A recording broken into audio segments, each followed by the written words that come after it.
So, hello and welcome along to another edition of Isolation Interviews for Hospital Radio and my YouTube channel. And I'm super excited to be talking to the very lovely Lorraine Stanley. Thank you for joining me. Thanks for having me. It's a pleasure. So, how are you? The world we find ourselves in, how are you finding it at the moment? I'm all right. I worry for everyone else, but I'm actually all right. All my family are okay. And we've managed to sort of get away with it, really. I've been working. We had a little 3 months off in the first lockdown from March to June, and then we've been working pretty much since then. So, touch wood, it hasn't affected me too much, really. I mean, I imagine when the show went off air and obviously you guys were not filming for a while, that must have been quite strange from a kind of an EastEnders point of view that, the show had never really taken that sort of break from filming. So, I mean, for you, that must have been sort of a bit different, getting used to being on a continuing drama, but taking a break from it. Yeah, it was bizarre, really. Like you say, that's the first time ever in the history that it's not been on air, and I still watch it as a viewer. So for me, I was like, what am I going to watch now on a Monday, Tuesday, Thursday, Friday?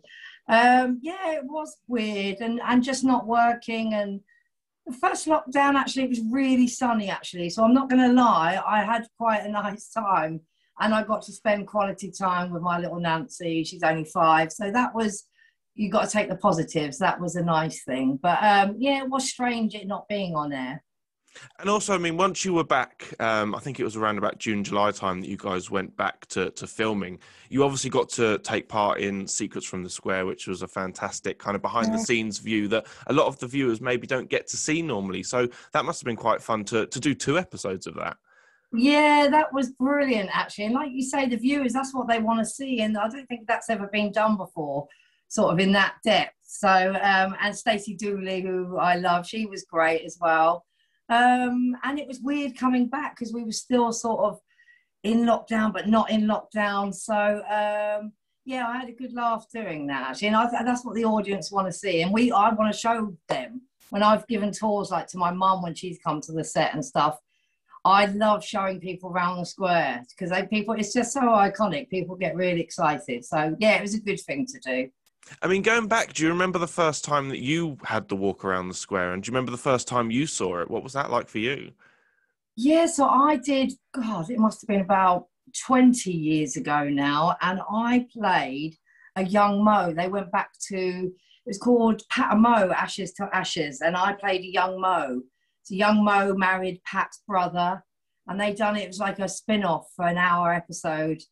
And that was brilliant because I got to see the set for the first time. I think I married Pat's brother and we've done scenes in the E20 club, Ruby's now.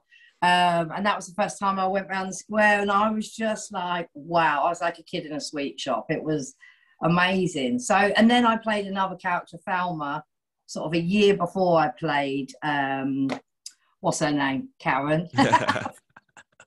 I forget.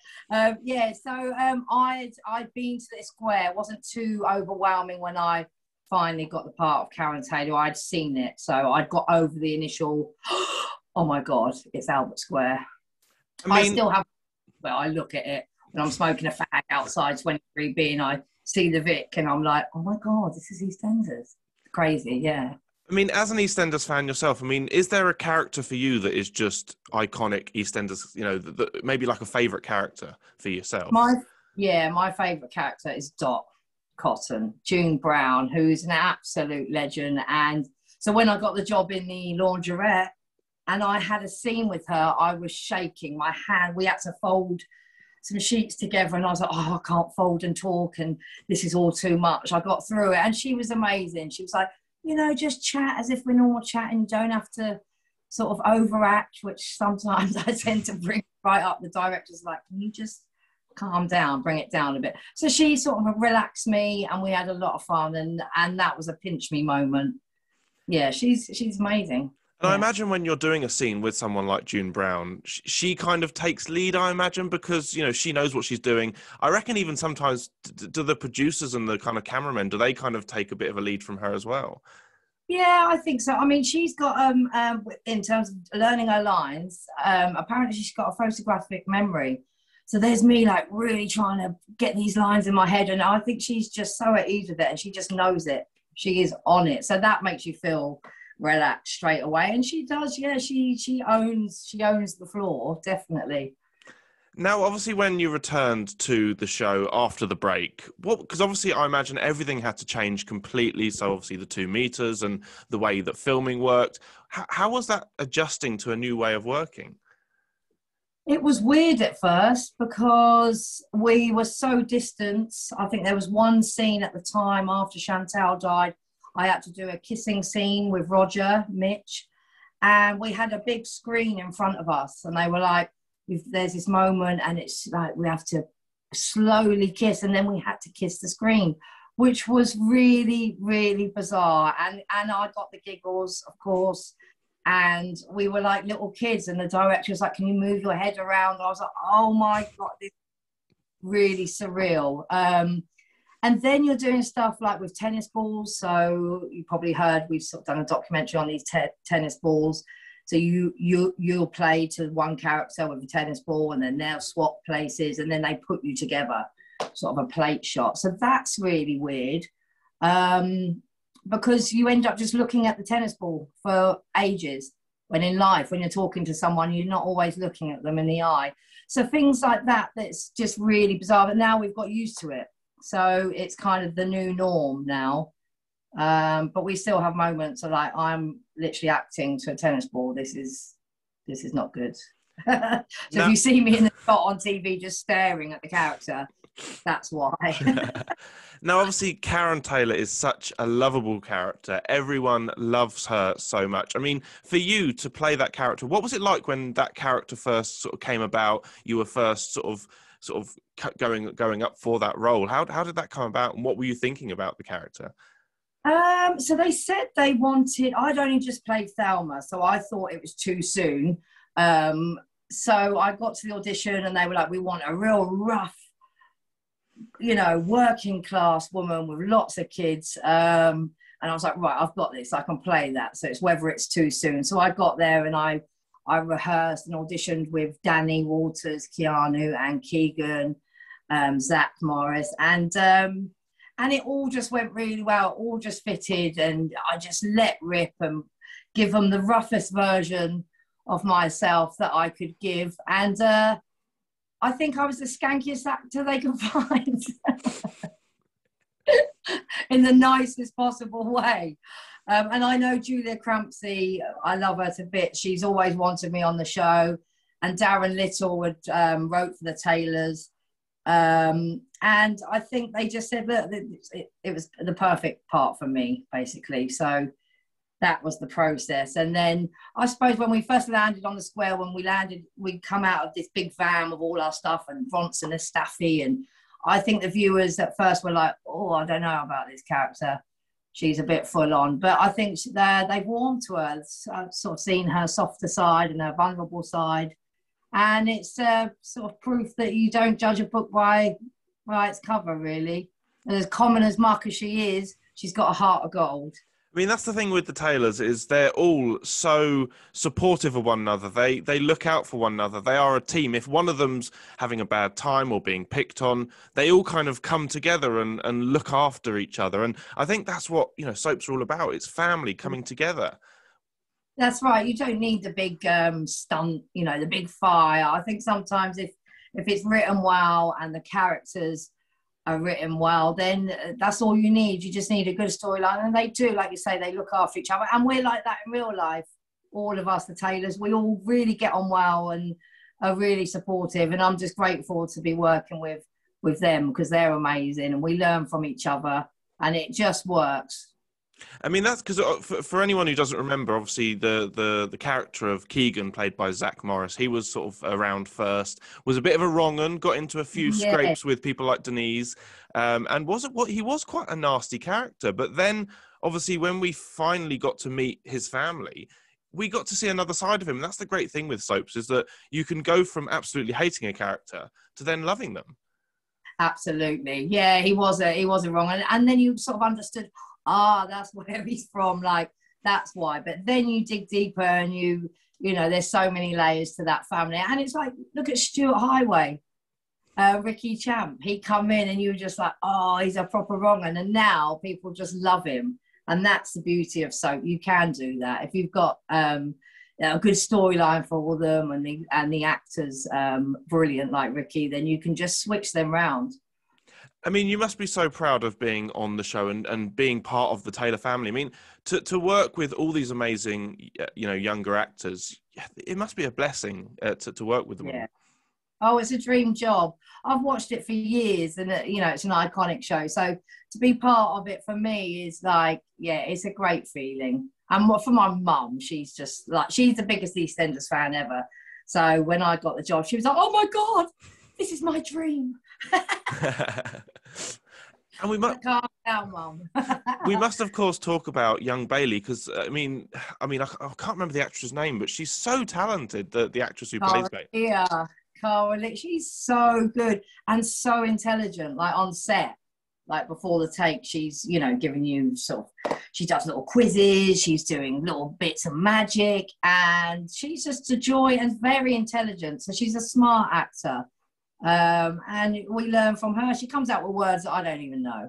I'm like, what? Hang on a minute. What does that mean? And then she tells me. I'm like, all right, cool. I mean, she has to have a bright future ahead of her. She's going to go far, I reckon. I think so. I think she can be whatever she wants to be. That's the thing with child actors. A lot of them don't want to be actors. They go on and do other stuff. But she's definitely got the talent to be an amazing actor. And she can be anything she wants. That's what I mean. I mean, the other thing with the Taylors is so many fantastic storylines. I mean, obviously, Keegan and Tiffany getting married so young, Chantel's horrible murder, which was, I think that's still got a long way to play out. I mean, for you, is there a favourite storyline to have been a part of? Well, my favourite storyline was Gay Pride. It wasn't really my storyline, but that episode was so brilliant to be part of.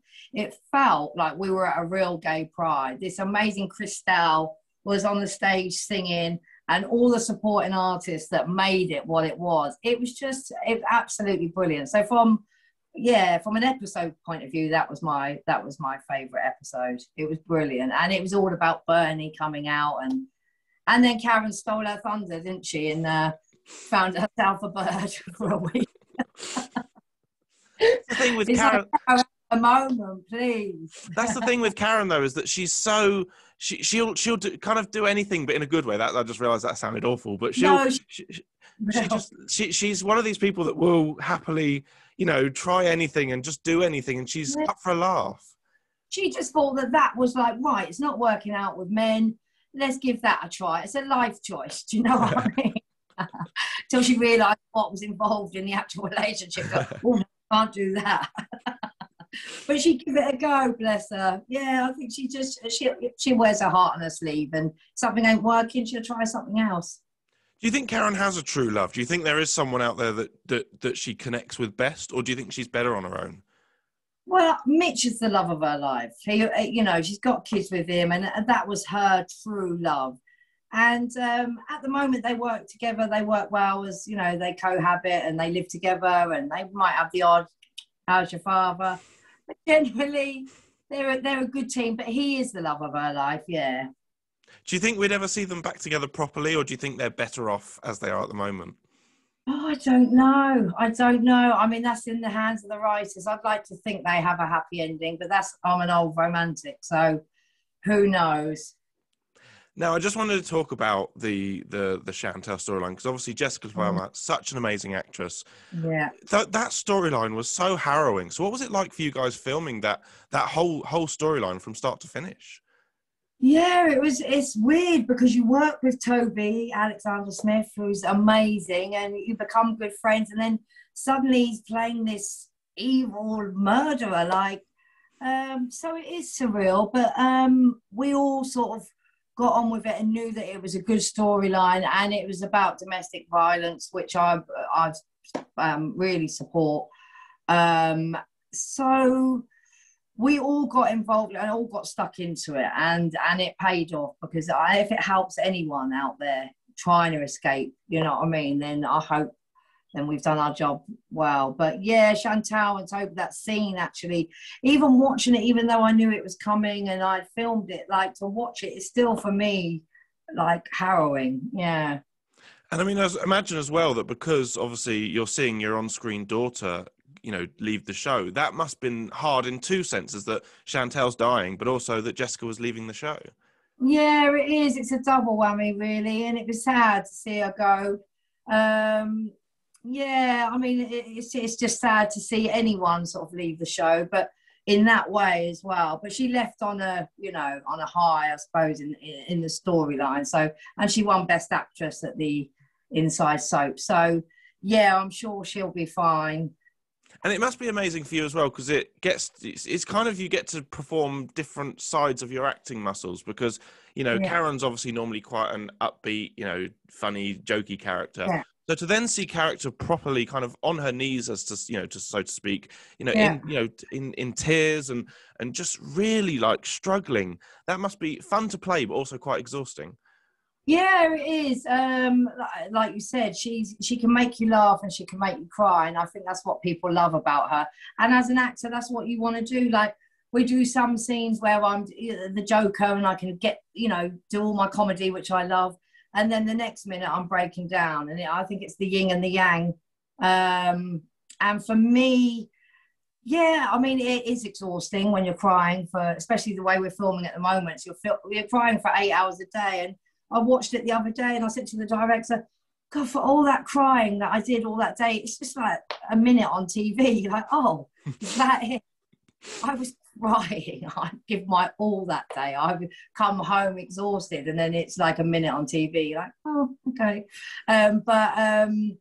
Yeah, I suppose the impact is it's a strong impact, and like, yeah, I do like doing my comedy bits though. I prefer that.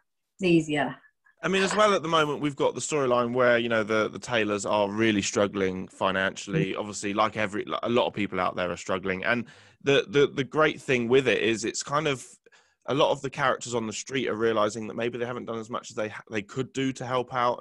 And Karen's really realizing that, you know, people aren't really helping, and she's struggling. So to film that, obviously having, you know, the amazing cast around you, I imagine that doing those scenes where you're just like that scene the other night where you were just kind of basically laying into everyone, those scenes look like they are quite fun.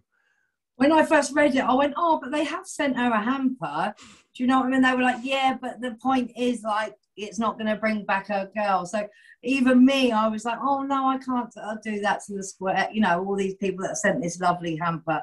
But, yeah, it's a frustration. And like you say, with the comedy and tragedy, it's like, do you think a packet of biscuits and a bath bomb's going to bring her back? Do you think I want a bath? I mean, there's still comedy in there, like in these moments of like she is losing the plot, but the writers are brilliant. They write the best lines for her, and that was exhausting actually, because it was a big chunk, and it by the end, and I'm smashing up the laundrette, so that was exhausting. But everyone in that scene was, I felt, fully supported, and it turned out, wow, there's been a great response from it, and like you say, it's so relevant now. People are, you know, I come home and I'm fine, but people are actually living this, what I'm playing, people are actually living. So it might be exhausting for me, but I'm grateful to have what I've got. You know what I mean? It's, yes, people are a lot worse off. Like, it's awful at the minute for people. Really is. I wish I could help. I was going to say, I imagine that you get a lot of feedback from people on social media. I mean, obviously you're on Twitter and things like that. I mean, what's the kind of the fan interaction been like? Because, you know, they obviously, you know, love Karen and they love watching her. But I mean, what's the sort of feedback you get? I think people, the main thing that sort of, when you read it, the main thing is saying that Karen and the Taylors are so real. They're so honest and so raw. And for me, that's then I've done my job, because we're just trying to make them like real people, real to life, and real struggles. And they are on the breadline, like so many people. So to hear for some, you know, fans to say you're real and you're doing the storyline justice, that's enough for me. Then I've done my job and I'm happy. And do you get much input into the storylines or the wording? Maybe do the writers maybe say, oh, we want Karen to say this, and you think, oh, I don't know if she'd say that. I mean, do you get much of that with the show? Not the storylines. The storylines are written, and you know what they do is amazing. But we do tweak lines here and there. Yeah, there's certain lines I'm like, that wouldn't come out of Karen's mouth. Can I just change that word? Or I might put a little, once there was like, oh, that cost £1,000. I said, can I say a bag of sand? Just trying to put a little bit of Cockney rhyming slang in there, or just certain words that I just don't think. Sometimes they might write a word and I'm like, I don't know, that's a bit of a long word for myself. And I know that Danny Dyer does a lot of that. He does a lot of Cockney rhyming slang. Yeah, he just goes like that, writes his own stuff. He's from Canning Town, you know what I mean? So he knows it more than anyone. But yeah, he changes it up a lot. But generally, the writers for Karen, they write brilliantly. I don't have to change a lot of it at all, really. It's just little words here and there. So I think she's easy to write for. She's quite transparent, I think. So it's an easier character to write for. Now, I mean, going forward, is there a dream storyline, something that you would love to see Karen go through, or someone that you would love to work with more that you maybe don't get the chance to? Well, dream storyline is to win the lottery. I mean, that's the ultimate for the Taylor. If you're looking at, where they're at now. So have that Dal Boy only fools and horses moment would be absolutely cool. I've said it before, but I don't think it. And actually, some of the fans, right, I'd love them to win the lottery, even if they blow it, just to see that. That would be cool. And I've been lucky. I've sort of worked with quite a few actors, really. But who would I want to work with more? I think Di Parish, who I think is one of the best actors on the show. So to do more stuff with her, I love doing that scene where she come in and told me about her struggles, when she had to rifle through bins for food and stuff like that. That scene, I thought she was absolutely brilliant. To work with her more would be great. And if you were to meet Karen Taylor in real life, do you think you would be friends? Do you think you would get on well? Absolutely. We'd have a belly off. We would, absolutely. She's my kind of girl.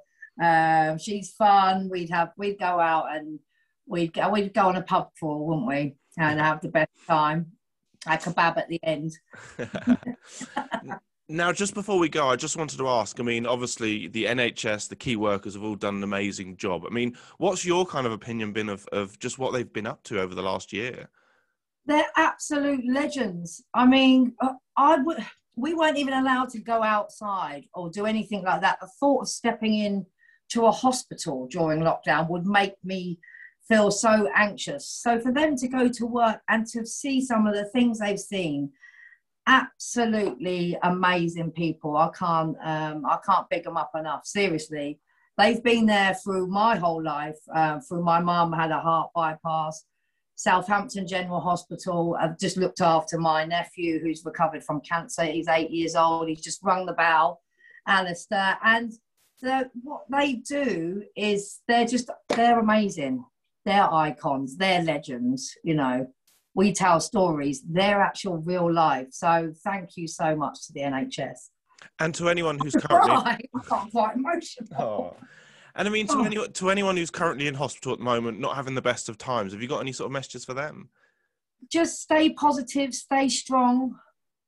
Things always work out in the end. And I hope you're all still smiling. You've got this.